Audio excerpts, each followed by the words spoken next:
Another difficult day when everyone who prays for peace is silenced in the streets by power-hungry police who would rather be sheep than stand for what they know to be right. Why do we have to fight so hard? Why does this country carry the scars that are etched into its very foundation? The entire nation was built on a lie.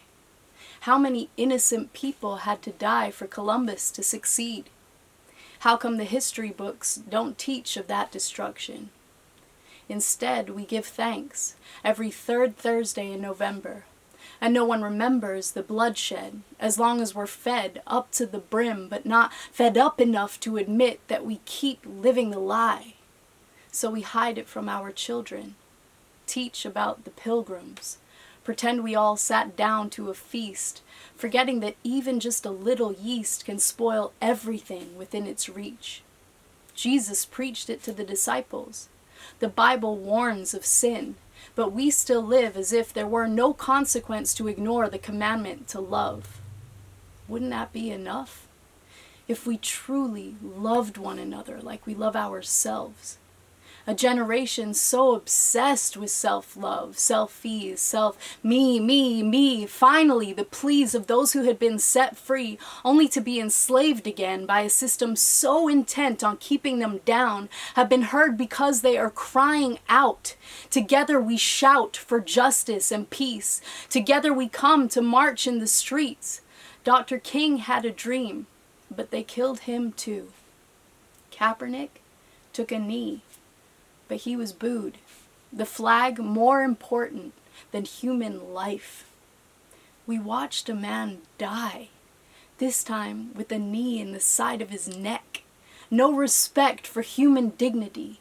He died in the street like a beast seen as 3/5 human. Did you know that was in the Constitution?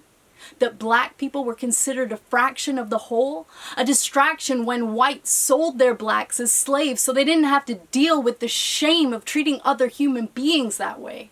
What a disgrace to judge anyone by their race.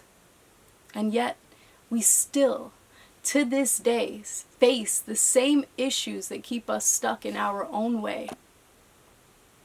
I genuinely pray for humanity. I pray for the souls of those who still can't see. I pray that one day we will all be set free from the systems and restrictions that conflict with true peace. I pray that this message meets you in a time of true reflection. Thankfully, many of us are committed to introspection.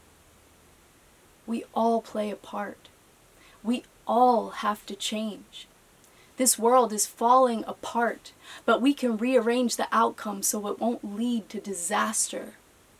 For oppression to be canceled, we have to show that Black lives matter.